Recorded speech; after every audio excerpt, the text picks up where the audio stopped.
다음 강의 시작에 앞서 강의를 진행해 주실 김영일 교수님 양력을 간단히 소개해 드리겠습니다.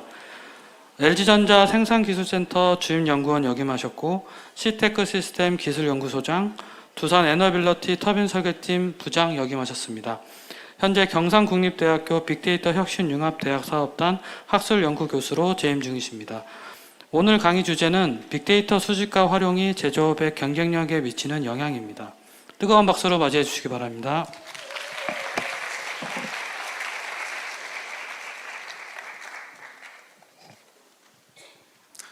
반갑습니다. 조금 전에 소개받은 김영일입니다. 이렇게 여러분 많은 분들과 함께 코익을 함께 하게 돼서 정말 기쁘게 생각합니다. 나중에 잠시 여러분들의 수강 현황을 제가 소개를 좀 드리고자 하는데, 현재 이 좌석이 제가 알고 바로는 한 805석 정도 된답니다. 지금도 입장하고 계시니까 상당히 많은 분들이 수강 신청을 하셨습니다. 그 이전에 제가 오늘 발표할 내용을 이제 드렸고, 그래서 이제 여러분들이 아마 가지고 계실 건데, 앞에 스크린이 큰 게 있다 하더라도 뒤쪽은 아무래도 조금 보시는데 불편이 좀 있을 것 같습니다. 그래서 그럴 경우에는 미리 나눠드린 다운로드 하실 것으로 예상되는 머티리얼을 참고하시면 될 것 같습니다. 한 번씩 보신 분도 계실 것 같지만 인간미를 더하기 위해 가지고 약간의 오타도 있음을 참고하시기 바랍니다. 이제 시작할 건데 저도 이제 자연스럽게 여름 방학 분위기에 맞춰서 물도 한 잔씩 하면서 그렇게 진행을 하도록 하겠습니다. 한 50분을 목표로 해서 보시는 순서와 같이 저렇게 진행을 하도록 하겠습니다. 약간의 아이스 브레이킹 타임을 좀 갖고 오늘 제가 여러분께 드리고자 하는 핵심 키워드에 대해서 설명을 좀 드리겠습니다. 타이틀에서도 알 수 있다시피 핵심 키워드는 제조업입니다. 그 다음에 이제 쭉 이야기를 거쳐서 결국은 제조업과 빅데이터의 관계, 제가 생각하는 범위 내지만 관계까지 말씀을 드리고 나머지 조금의 시간을 빌어서 빅데이터, 인공지능 등등 신기술을 대하는 여러분들께 제가 몇 마디 첨언을 하고자 합니다.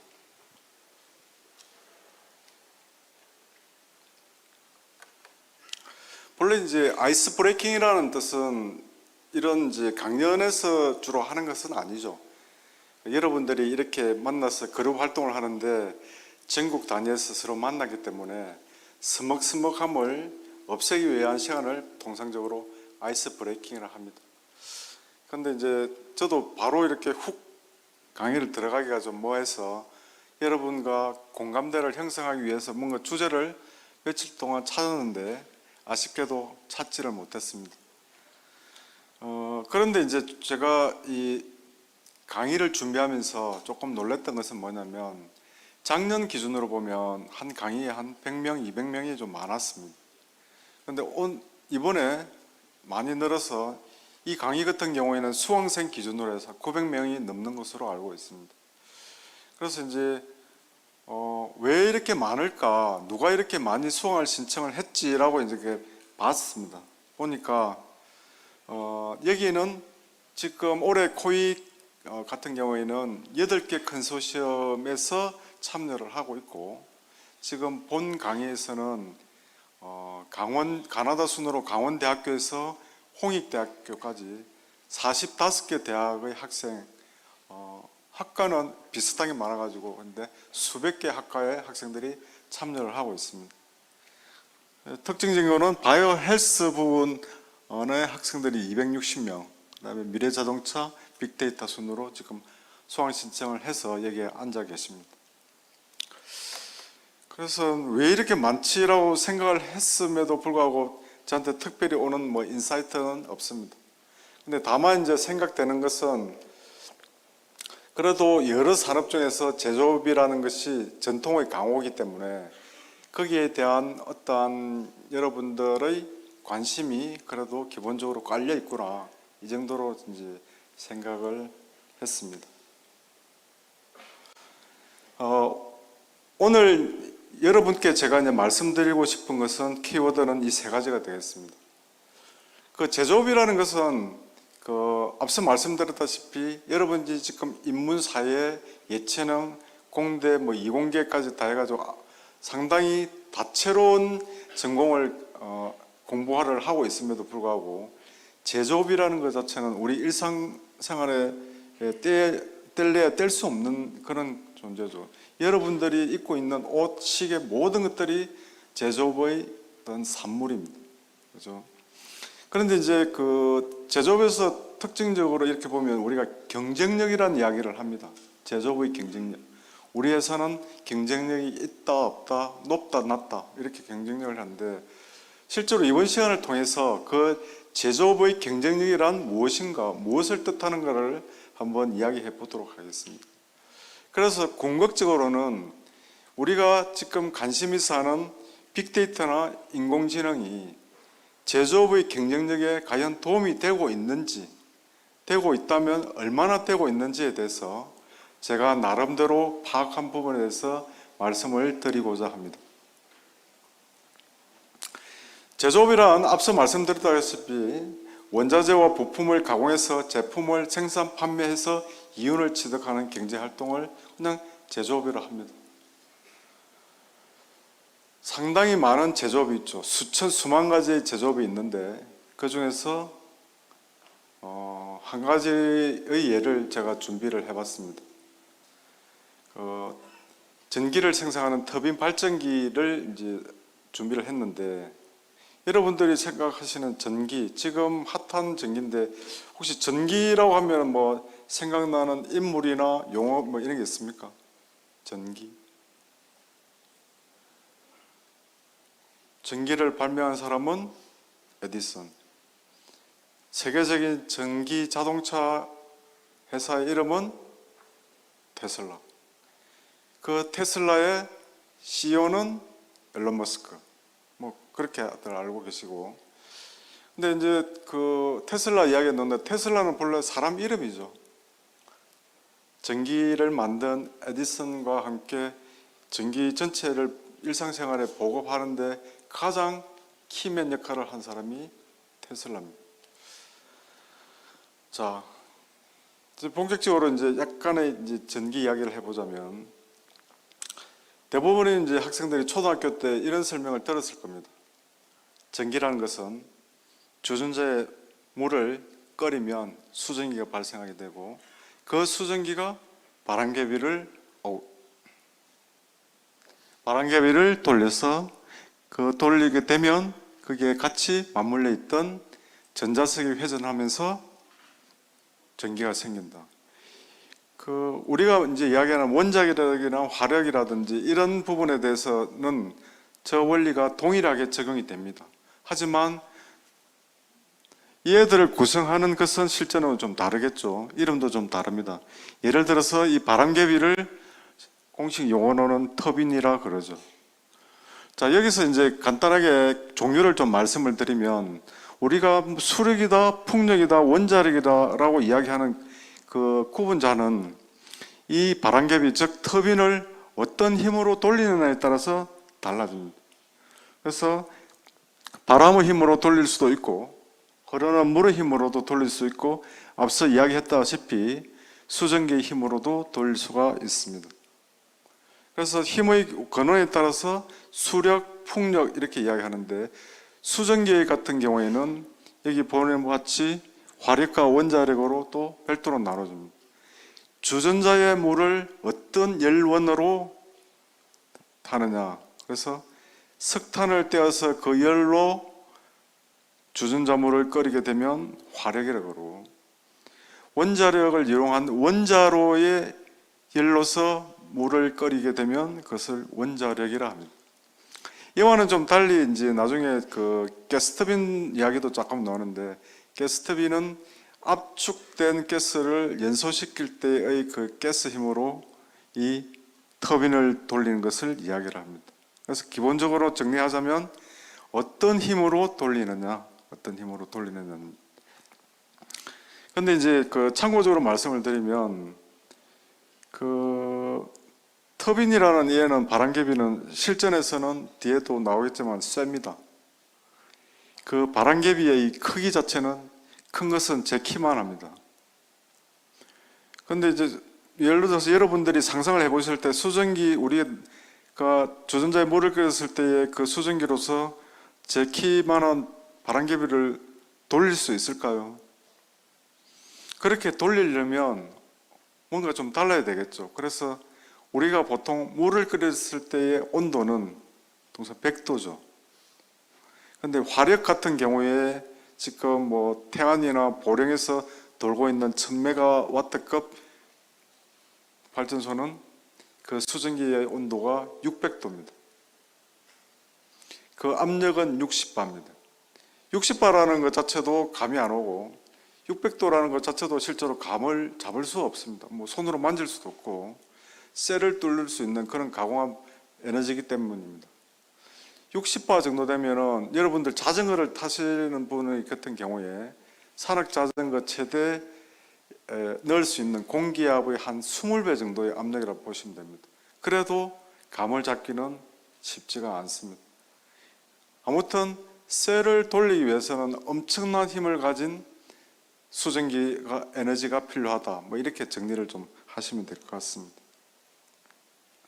지금부터는 이제 터빈 발전기를 조금 어폐가 있겠지만은 크기, 속도, 그 다음에 온도 측면에서 한번 설명을 드려보겠습니다.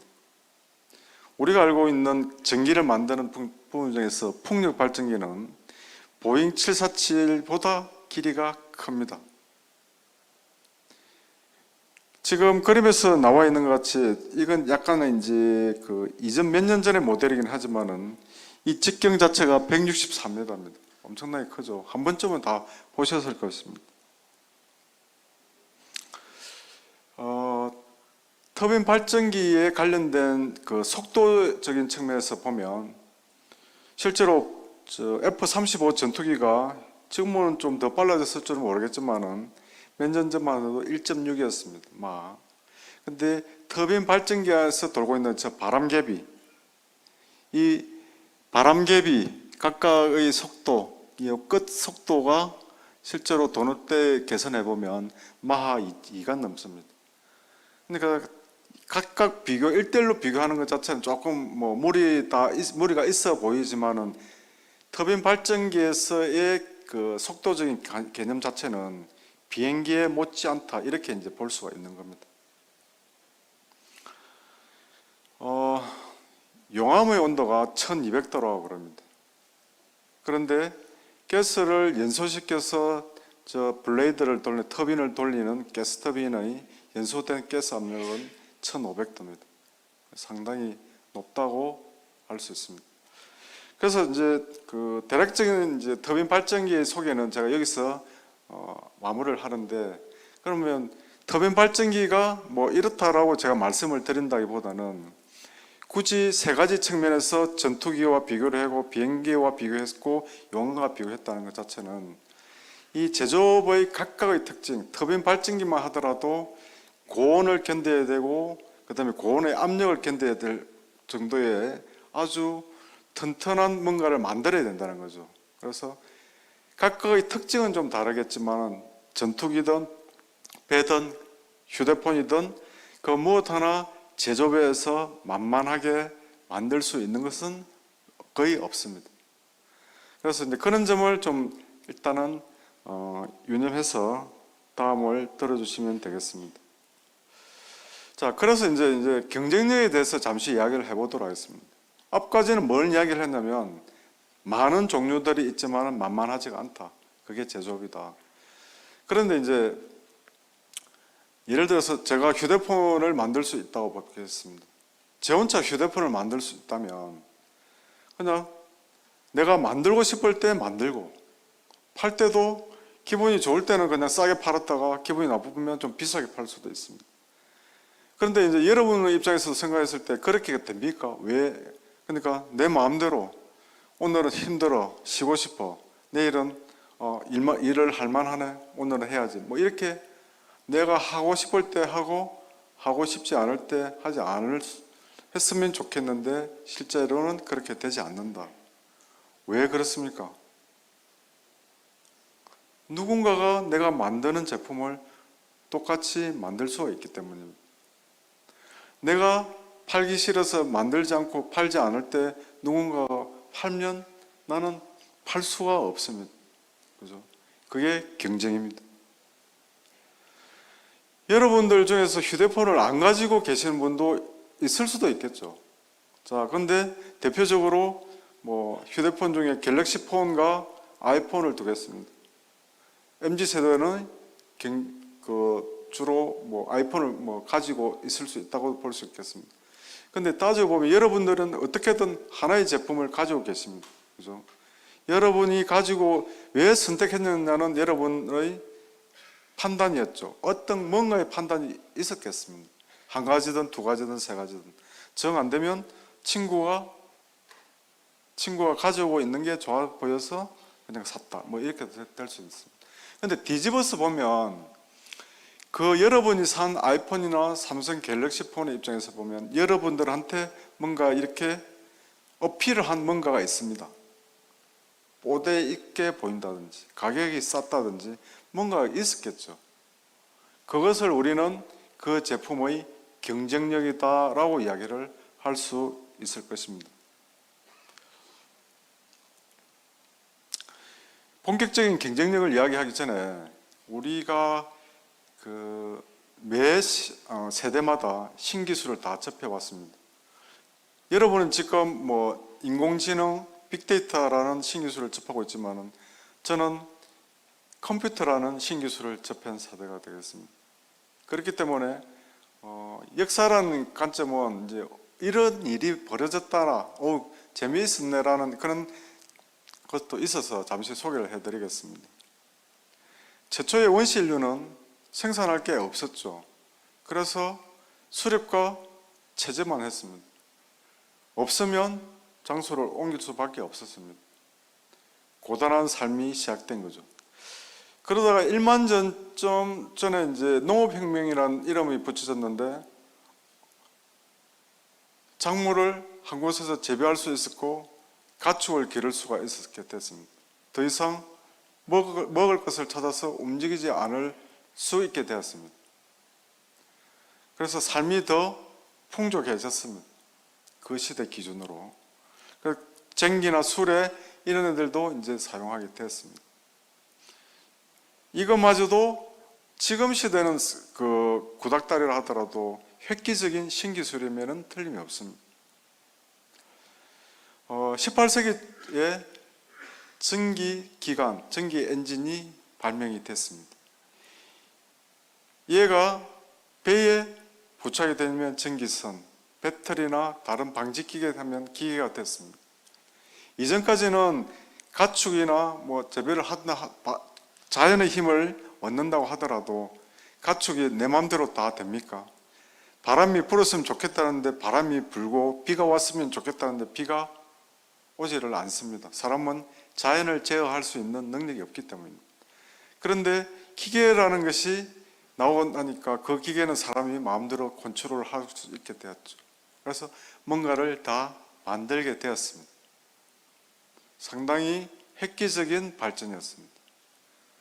이전에 농사를 짓던 사람들이 다시 도시로 오게 되고 그래서 도시가 커지게 되었습니다. 그러면서 사람의 일상적인 생활이 바뀌게 되었습니다. 시간관계상 뭐 2차, 3차, 4차는 소개를 안 하더라도 그 각각의 의미는 충분히 크다고 할 수 있겠습니다.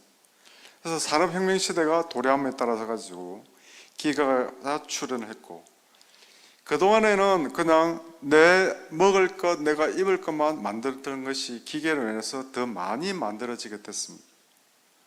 이전에는 내가 가진 게 많이 없어서 그냥 저쪽에 없는 애가 가지고 있는데 내가 없는 것을 서로 맞바꾸는 물물교환의 시대에 있다면, 이제는 기계로 해서 많이 만들 수가 있게 되고 그것을 남한테 제공을 해서 뭔가 이윤을 시작하게 되었습니다. 생산, 제조의 시작이라고 할 수가 있습니다. 누군가 파는 걸 보니까 나도 할 수 있거든. 자본이라는 이름으로 돈만 되면. 그러다 보니까 이전에는 50개 팔던 것을 누군가가 50개 팔게 되면 전체적으로는 100개가 되고, 그 100개를 누군가에 팔려고 하면 우리 동네에서는 50개만 팔 수 있는데 그럼 50개는 남지 않습니까? 그러면 다른 어딘가를 찾아봐야 되겠습니다. 그게 시장 계층입니다. 그래서 이제 경쟁이 됐는데, 여러분들이 생각하시는 그 회사, 여러분들이 대부분 그 대학을 마치고 들어가고자 하는 그 회사의 유일한 존재 이유는 뭡니까? 이윤 추구입니다. 사장 입장에서 내가 돈을 많이 벌어서 사회에 환원해야지, 좋은 일 해야지, 물론 그럴 수 있습니다. 그렇지만 기업의 유일한 목적은 일단은 돈을 버는 것입니다. 그래야 월급을 줄 수가 있고 자기가 만들고 싶은 제품을 계속해서 만들 수가 있어 내다 팔 수가 있는 거죠. 그 다음에 이제 돈이 많으면 뭐 사회를 위해서, 사회 복지를 위해서 쓸 수가 있는 겁니다. 그래서 그 제조업이라는 것 자체는 만드는 것도 쉽지 않은데 상대방과 경쟁을 해야 된다는 그런 숙명을 가지고 있는 것이 제조업입니다. 세월은 계속 흘렀습니다. 그럼 지금도 고민을 하고 있습니다.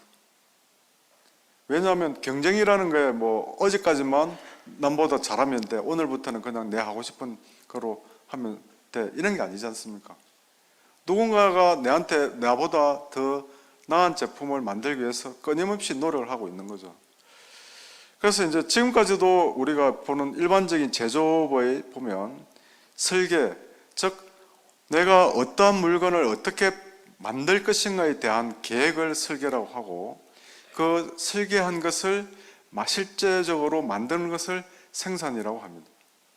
그러면 설계하는 사람들은 뭐 휴대폰 회사든 뭐 가전제품 회사든 자동차 회사든 지금도 이런 고민을 하고 있습니다. 차, 어떻게 하면 연비를 더 올릴 것인가? 지금은 휘발유 15리터로 가는데 1리터에 15kg, 다른 회사는 16kg야. 그럼 나는 17kg 만들어야 되겠지. 저 회사의 휴대폰 카메라는 뭐 몇만 화소네, 나는 그보다 더 해야지. 이런 게 성능이죠. 더 이쁘게, 더 가볍게. 어떻게 하면 제품 개발 속도 같은 경우에는 내가 아주 뽀대나는 휴대폰을 만드는데 그거 만드는 생각해내는데 2년 걸려. 그죠? 근데 어떤 회사 내 경쟁력은 6개월 만에 그것을 설계를 했네. 그렇게 고민을 하고 있습니다. 어떻게 빨리. 그럼 생산 쪽에서는 어떻게 했냐면, 자동차 하루에 오늘 100대를 만들어야 돼. 100대를. 납기라고 이야기를 하죠. 오늘 만들어야 돼. 오늘까지라는 게 납기입니다. 기간. 그 다음에 여러분들 이제 뭐 잘 모르시니까 자동차를 만들기 위해서는 타이어가 몇 개 필요합니까? 한 대의 자동차. 4대죠. 4개죠. 근데 실제로는 예비 타이어가 있습니다. 펑크는 그럼 5개죠. 그러면 100대의 자동차를 오늘 만들어야 된다면 타이어가 500개가 있어야 되죠. 500개. 그러면 그 말은 무슨 말이냐면 자동차만 하더라도 부품 수가, 종류가 몇 천 가지 됩니다. 그 몇 천 가지를 100개를 만들기 위해서 부품을 다 준비해야 되죠.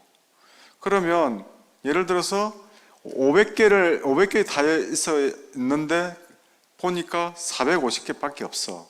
50개가 모자라죠. 그럼 어떻게 해야 됩니까?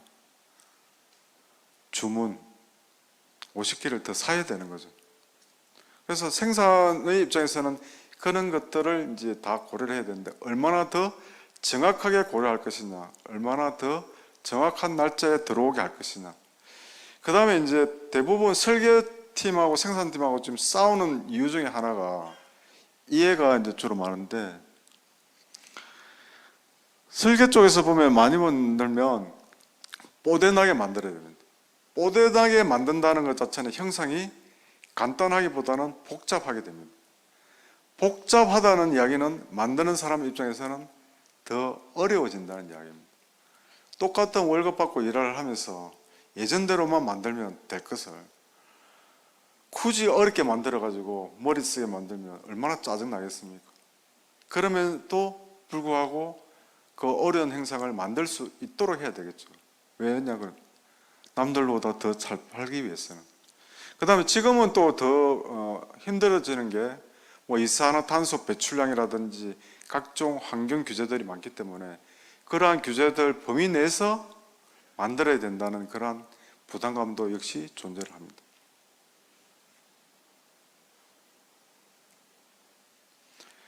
그래서 각각의 그러한 고민거리를 결국은 한 세 가지로 이렇게 나눠보면 이렇게 정리할 수가 있습니다. 퀄리티, 얼마나 더 좋게 만들 것이냐. 코스트, 얼마나 더 싸게 만들 것이냐. 딜리버리, 얼마나 더 빨리 시장에 내놓을 것이냐. 그래서 통상적으로 제조업계에서는 QCD, QDC 이렇게 이야기합니다. 여러분들이 뭐 의식을 하고 계시던 오늘부터 의식을 뭐 시작을 하셨든 모르겠지만 제조업에서 특히 연초에 뭐부터 캐치프레이드를 합니다. 지나갔으니까 이제 2024년이 오겠죠. 2024년 안에 뭐 해보자, 잘해보자라고 했을 때 반드시 이 세 가지가 들어가야 됩니다. 품질을 더, 한 가지 예만 들겠습니다. 폰을 2개를 갖다 놨습니다. 폰을. 여러분들한테 지금 당장 여러분들이 살 수가 있고 똑같이 100만 원입니다. 근데 화질이 하나는 500만 소, 또 하나는 300만 하소다 그러면 어느 것을 사십니까? 500만 하소를 사는 거죠. 그게 퀄리티입니다. 이 2개가 같다면 싼 거를 사는 게 마찬가지입니다. 여러분들이 개념 잡기가 좀 어려운 게 딜리버리인데 이겁니다. 딜리버리라는 거는 곰곰이 생각해 보십시오. 뭐 자주 폰을 바꾸시는 분도 계시겠지만은 아이폰이나 갤럭시가 신제품이 몇 개월마다 하나씩 나오는 것 같습니까? 똑같이 했는데 새로운 모델이 나왔는데 아이폰은 1년 걸려. 근데 삼성 갤럭시 폰은 6개월 걸려. 아이폰이 안 되는 기능이 갤럭시에서는 되네. 그럼 여러분은 일단 거기에 꽂힐 수밖에 없습니다. 신제품이 얼마나 빨리 여러분 앞에 오느냐, 내다 파느냐, 이게 이제 딜리버리입니다.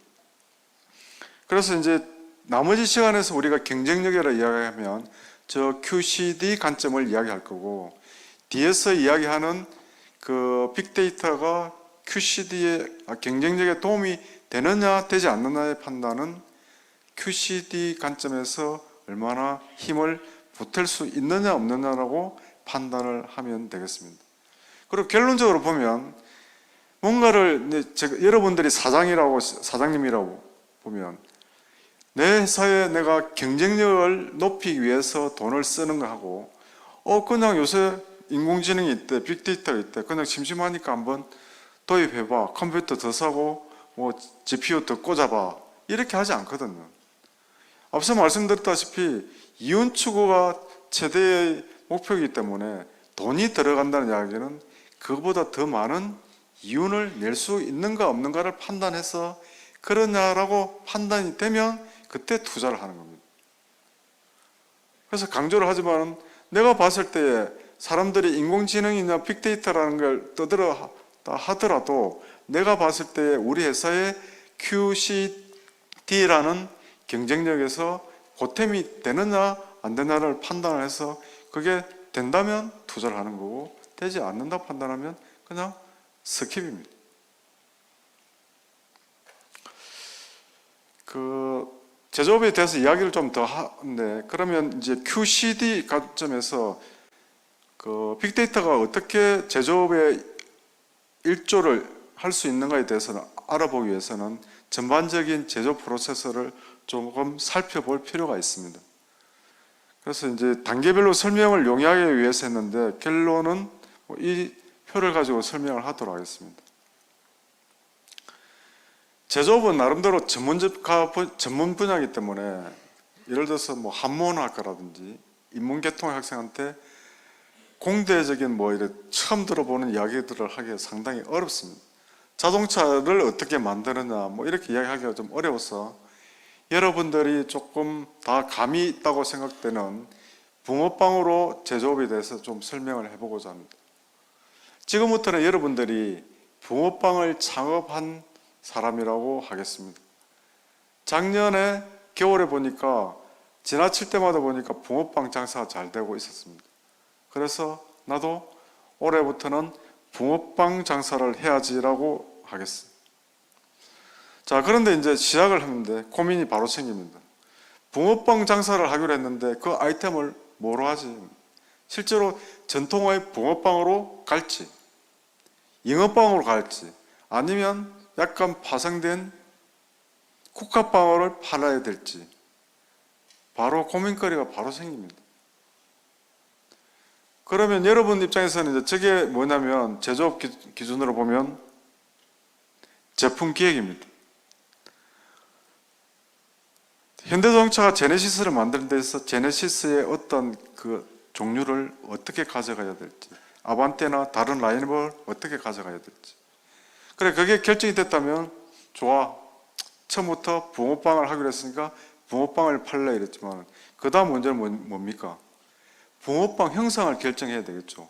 컨셉은 붕어빵으로 잡았는데 먹음직스러운 붕어빵이라는 형상이 어떤 것인가를 고민하게 됩니다. 그게 이제 실전에서 이야기해보면 디자인이죠. 어떻게 하면 뽀대가 나는 형상의 붕어빵을 만들 것인가. 자, 그 다음에는 이제 그 줄줄이 이제 여러분들이 알고 있는 붕어빵의 현실과 같습니다. 뭐가 필요합니까? 형상이 결정됐다면 그 형상을 찍을 수 있는 붕어빵 틀이 필요합니다. 이거를 금형이라고 그러죠. 그러니까 디자인이 끝나고 나면은 그 디자인을 된 대로 만들기 위해서 여러 가지 후속 조치가 필요하게 됩니다.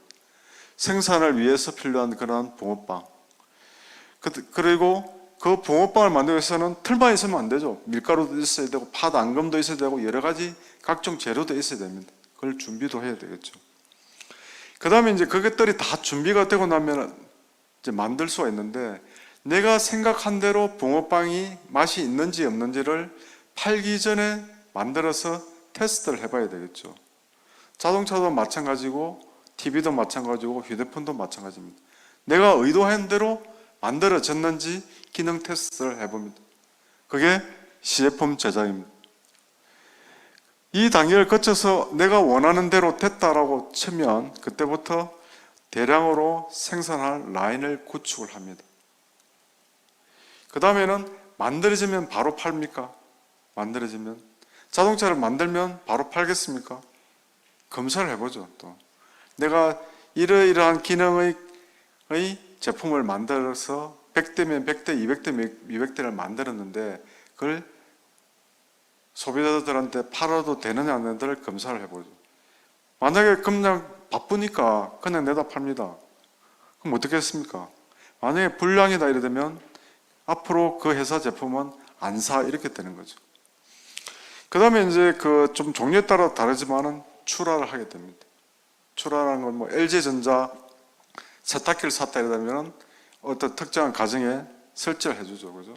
설치를 해주고. 그 다음에 뭐 쓰다가 하자가 생기면 AS를 한다든지 그게 그 이후의 과정입니다. 붕어빵 같은 경우에는 이제 근데 붕어빵에서는 예를 들어서 시제품 제작 같은 경우에는 내가 이제 팔기 전에 맛을 볼 수 있는데 검사 단계에서는 어떻게 하겠습니까? 손님한테 내가 만들었습니다. 팝니다. 팔기 전에 내가 검사를 어떻게 하겠습니까? 제일 좋은 건 맛을 봐야 되는데 한번 한 입 해보고 맛이 괜찮네는 팝니까? 그 때에 따라서 검사 방법도 다를 수 있겠죠.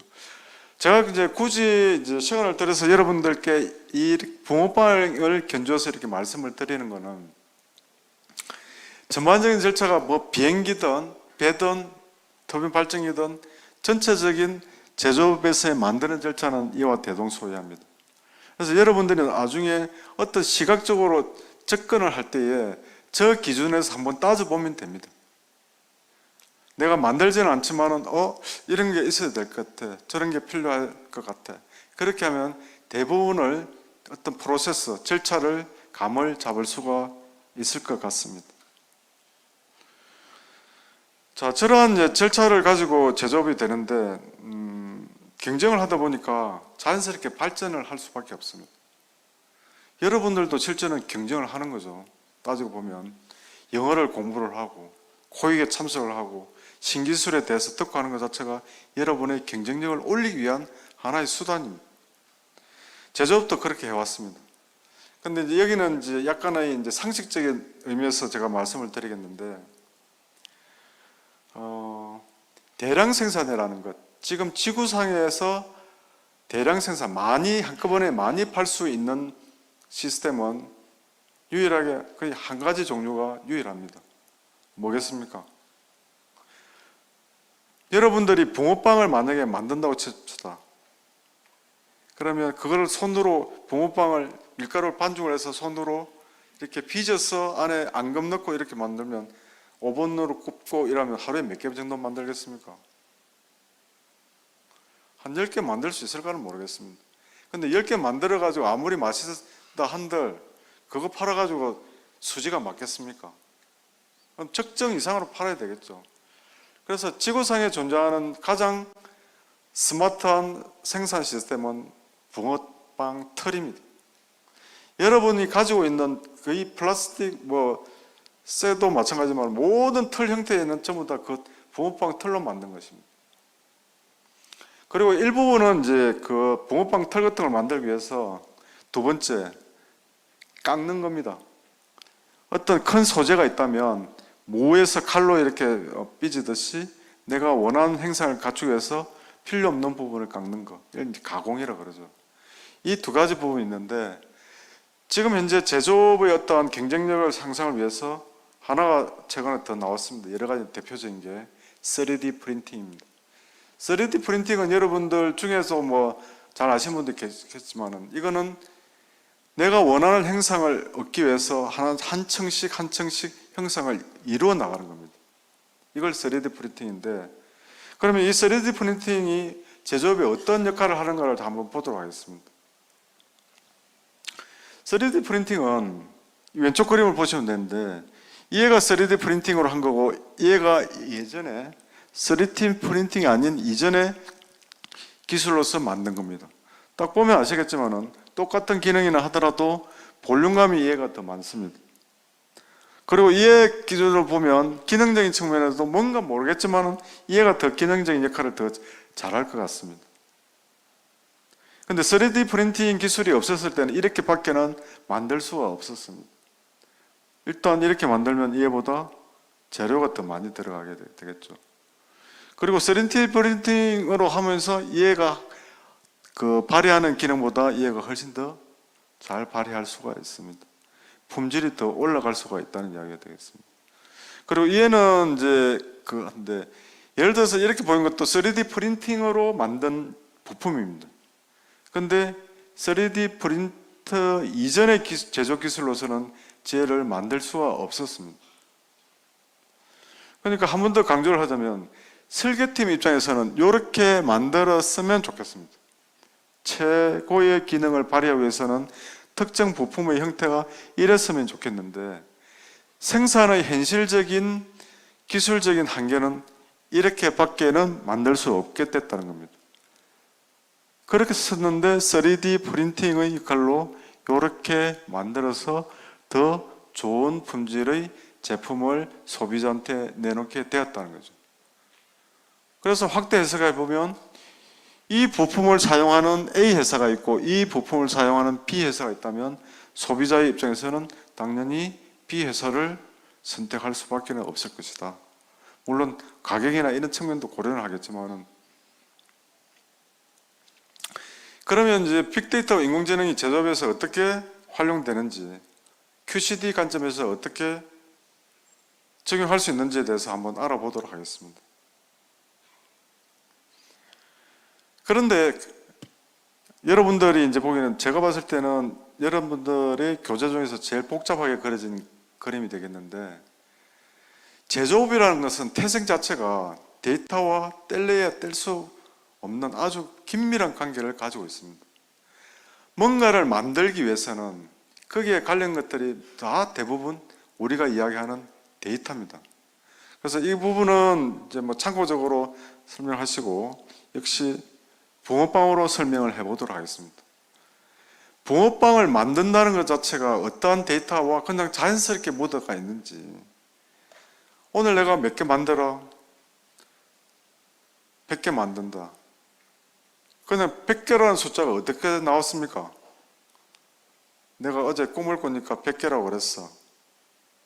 그런 거 아니죠. 예전의 데이터, 예전 이맘때의 데이터, 어제, 하루 전, 이틀 전, 3일 전 어떤 추세의 데이터, 그런 데이터에 의해서 나왔습니다. 그러니까 여러분들이 지금 뭐 빅데이터 인공지능에서 지도학습에 의해서 예측한다는 것 자체가 갑자기 나타난 것이 아니고 이전부터 이러한 수단이 있었습니다. 그 다음 생산 수량이 만약에 100개다라고 예측이 됐다면 앞서 타이어처럼 거기에 필요한 밀가루라든지 이런 것들이 필요하겠죠. 100개를 만들기 위해서. 그러면 역시 재고가 확인이 돼야 됩니다. 그 재고를 실전에서는 그냥 머릿속으로 기억을 하겠습니까? 다 계산을 다 해놨, 기록을 다 합니다. 적어도 엑셀 정도에서는. 그거 역시 데이터입니다. 그 다음에 조금 다른 거지만은 생소하게 들릴지 몰라도 작업 지시서라는 데이터도 있을 수 있습니다. 이것은 그냥 숫자적인 데이터는 아니고, 예를 들어서 제가 사장님입니다. 붕어빵을 잘 팔고 있다가 뭔 일이 있어서 나갔습니다. 누군가 만들어야 됩니다. 그럼 알바를 부릅니다. 알바한테 그냥 무턱대고 붕어빵 잘 굽고 많이 팔아라고 하면 그게 팔려집니까? 붕어빵은 밀가루를 어떻게 반죽을 해서 만들어야 된다든지 상세한 설명이 있어야 되겠죠. 붕어빵도 그런 상세한 설명이 필요한데, 심지어 전투기다, 복잡한 항공기다, 배다 이런 것들은 당연히 있어야 될 겁니다. 그러한 설명을 적은 절차서마저도 제조업에서는 데이터로 다 관리를 하고 있습니다. 심지어 그렇게 치면은 우리가 100개를 만들었는데 맛이 있는 빵 95개, 실패 5개라든지 품질에 관련된 거, 오늘 몇 개를 팔았다든지 이러한 정보들 자체도 역시 계속해서 관리를 하고 있는 데이터입니다. 이 모든 것이 붕어빵에 관련된 데이터이기 때문에 제조업으로 치면 제조업과 데이터는 옛날부터 아주 친한 친구였습니다. 그런데 이제 그러면 뭐 통상적으로 친하니까 별로 뭐 쓸 일이 없게 통상적으로 제조업을 한다는 것 자체가 그냥 데이터와 같이 한다는 거네요 라고 이렇게 볼 수 있습니다. 그런데 이제 그럼에도 불구하고 역할이 조금씩 더 늘어났습니다. 배관 위치 측정 시스템이라는 그 시스템을 터빈에서 보고 있는데, 발전기 안에는 여러분들이 수도관이 만약에 중간에 틈이 생기가 파열이 되면 어떻게 됩니까? 수도관 물이 새죠. 그러면 보내야 될 수도물만큼 보낼 수도 없을 뿐더러 물 받아야 되는 거죠. 그런데 이제 발전기에도 여기 보이는 이러한 이제 배관들이 큰 거는 2m가 넘습니다. 그 2m 안을 앞서 말씀드렸다시피 600도씨 60바라는 엄청난 에너지 수증기가 지나가는 통로입니다. 그런데 저기에 틈이 생겼다는 게 어떤 의미가 될까요? 삐져나와서 그만큼을 수증기가 못 가기 때문에 쇳덩어리인 바람개비를 충분히 돌릴 수가 없게 된다는 거고, 돌릴 수 없다는 이야기는 전기를 제대로 만들지 못한다는 이야기고, 만들지 못하면 발전소를 세워야 된다는 이야기인데, 발전소 하루 세워서 가동을 못하면 수십억이 날아갑니다. 그런데 여러분들이 뭐 배관 2m짜리가 틈이 났다 이렇게 되면 근데 금방 고치면 되죠 이래야 되는데, 2m짜리 큰 대형 배관이 무겁겠습니까? 가볍겠습니까? 무겁죠. 사람 매치해서 듣는 게 아닙니다. 기계가 와야 됩니다. 그래서 아주 간단해 보이는 그러한 틈에 의해서 수증기가 세워졌다면 심각하게는 한 석 달 정도로 발전소가 스톱되어야 되는 상황도 발생합니다. 하루에 만약에 10억에 석 달이면 그 비용만 하더라도 엄청나게 되는 거죠. 그래서 이제 배관이 열을 받게 되면 뒤틀리게 되는데 그 뒤틀림의 종류 크기가 크게 되면 이렇게 텀이 생길 수밖에 없습니다.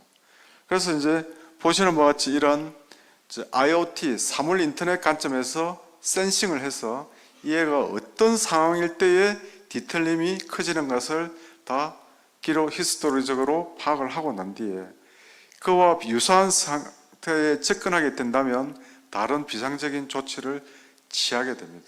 그래서 그에 유사한 관련된 데이터들을 별도로 수집을 해서 사용을 해서 활용을 하고 있다. 동영상 한번 보도록 하겠습니다.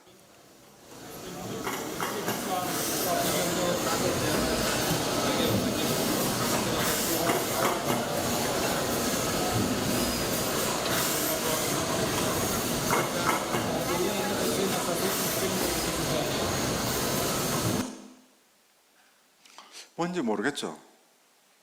뭔지는 모르겠으나 뭐 하여튼 이 알맹이들이 한 10개 이상 되는 게 뭐 돌아가면서 이렇게 막 쏟아집니다. 요 애 자체가 붕어빵으로 치면 붕어빵 틀 역할을 하는 겁니다. 요 흰 것 자체가 붕어빵입니다. 틀에서 뭔가 굽혀져 가지고 나오는 겁니다. 자, 여기서 뭘 이야기를 하고 싶었냐면 저렇게 생산되는데 우리는 기본적으로 내가 만들고자 하는 애가 만들어졌습니다. 걔가 제대로 만들어졌는지 아닌지는 검사를 해야 됩니다. 이거 다 검사할 수 있겠습니까? 순간적으로 10개씩 나오는데 어느새 잡아가지고 누군가는 또 조금 인공지능 배웠다 하면 뭐 컴퓨터 비전으로 뭐 촬영하면서 하면 되지 않나요? 되는데 할 수가 없습니다. 그렇게 빨리. 그래서 이제 이거를 붕어빵 틀로서 비유를 해보겠습니다. 손님이 많이 와 있습니다. 지금 여러분들이 다 손님입니다. 제가 팔아야 됩니다. 붕어빵 찍어내기 바쁩니다. 찍은 쪽쪽 팔아야 되는데 검사를 합니다. 한 입 베어 먹고 팔고 이럴 수도 없지 않습니까? 그러다 보면 뭐 급하다 보면 설 익은 것도 팔 수가 있겠죠. 그러면 불량입니다. 근데 저야 뭐 하나 팔고 이제 100개 중에 하나를 팔게 되면 불량이다라고 할 수 있겠지만은 그분 입장에서는, 손님 입장에서는 이제 다시는 우리 집에 안 올 확률이 상당히 높습니다. 그럼 어떻게 얘가 잘 굽혀졌는지 굽혀지지 않았나를 어떻게 판단하겠습니까? 맛으로는 할 수는 없으니까 그때그때 만들었을 때의 공정 데이터로서 판단을 합니다. 조금 더 나가서는 머신러닝의 비지도 학습으로 판정을 합니다. 특정 공정에서의 만들어지는 붕어빵은 불량품일 확률이 높으니 그 제조 공정에서의 데이터는 그 구간에서는, 그 조건에서는 붕어빵을 만들지 않는 것이 좋겠다. 이렇게 이제 판단을 하는 거죠. 그럼 여기까지는 썼는데 그럼 왜 더 많은 데이터가 필요할까? 몇 번 안 나오기 때문에 좀 빨리 가도록 하겠습니다. 경쟁은 계속해서 되고 있습니다. 여러분들이 뭐 토익을 비교해서 좀 죄송한데 900점이면 엄청나게 높은 점수죠. 내 친구가 800점일 때는 900점이 엄청나게 높았는데 내 친구가 890점을 받으면 900점이 그렇게 높은 점수가 아닙니다. 나는 910점, 920점을 향해서 가야 됩니다. 지금 이거에서 보이는 그림이 뭐냐면 제조공정, 붕어빵 제조공정을 더 세분화시킨 절차가 되겠습니다. 그런데 여기서 보면 우리가 남들보다 어떻게 하면 붕어빵을, 더 맛있는 붕어빵을 빨리 만들 것인가가 경쟁력입니다. 그런데 여기서 보면 지금까지 예를 들어보면 5번째 과정이 굽는 과정입니다. 그런데 우리는 가스불 중간 정도로 놓고 그냥 뒤집고 10초 했는데 실제로 제가 굽히는 온도 자체는 우리가 체크하지를 못했습니다. 그런데 그거를 이제부터는 체크를 해야 되겠다고 생각을 하게 된 겁니다. 왜냐하면 저희가 지금은 여태까지는 신경을 못 썼지만은 굽는 온도 1도, 2도의 차이가 붕어빵의 맛에 치명적인 역할을 할 수 있다 없다라고 이렇게 판단을 하기 위해서입니다. 즉 이전에 사용하지 않았던 데이터를 우리가 더 필요로 하게 되었다는 이야기가 되겠습니다. 지금 보시는 것은 타이틀로 보면 CNC 선반 가공입니다. 우리 예체능계 학생들은 이렇게 봅니다. 그냥 넣어주면 자동으로 알아서 쇠가 쇠를 깎아주는 기계라고 생각하시면 되겠습니다. 6개의 공정이 있습니다. 깎일레들이 있고 깎일레들을 로봇팔이 이렇게 장착을 시켜주면 이 안에서 가공이 됩니다. 가공이 되면 컨베이어를 거쳐서 한 곳에 이렇게 모이게 되고 모인 것들을 개별적으로 제대로 깎였는지 안 깎이지 않았는 것을 이제 확인을 하는 절차를 거치게 됩니다. 동영상을 보도록 하겠습니다.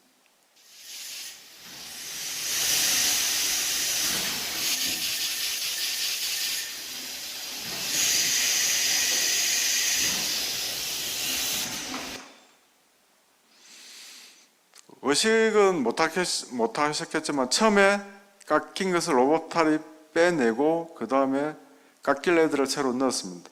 우리가 지금 여기서 봐야 될 것은 뭐냐면 이러한 주변 환경입니다. 깨끗하지가 않습니다. 그 다음에 얘 문을 닫고 나면 실제로 가공이 되는데 깎는 상황을 우리가 알 수가 없습니다.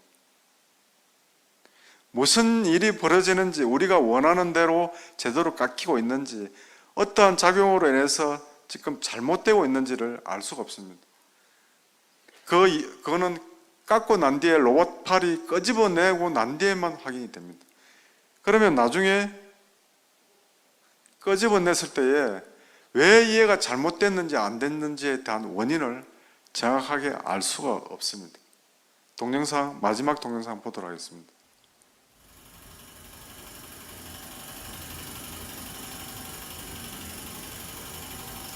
지금 보시는 이것은 3D 프린팅 중에 하나입니다. 지금 레이저와 함께 금속 분말이 같이 이렇게 분사가 되고 분사된 분말이 레이저 열에서 녹아서 이와 같이 띠 형상을 이루게 됩니다. 지금 단순한 보이는데 저렇게 단순한 형상 자체도 3D 프린팅에서 원하는 형상, 원하는 금속의 재질 성분으로 만들기 위해서는 이와 같이 어마무시한 원인들이 관여가 되어 있습니다. 3D 프린팅이 상당히 좋은 역할을 하고 있지만 보다 더 정확한 성능을 내기 위해서는 저에 관련되어 있는 저만한 수십 가지의 원인들을 알아야 된다는 그러한 맹점이 있습니다. 알아야 된다는 것은 관련된 데이터가 수집이 되어야 된다는 거죠. 그런 수집 데이터가 있어야 우리가 분석을 하지 않겠습니까? 그래서 결론적으로 말을 하면은 빅데이터가 어떤 특별한 특정한 제조업에서 QCD라는 경쟁력의 관점에서 도움이 되느냐, 도움이 되고 있습니다. 그런데 어떻게 얼마나 도움이 되는가에 따라서는 각 특징에 따라서 다르고 역량에 따라서 다르고 그리고 중요한 것은 어떻게 분석하고 활용하는가에 대해서는 현재의 제조업에 계신 분들은 잘 알지를 못한다.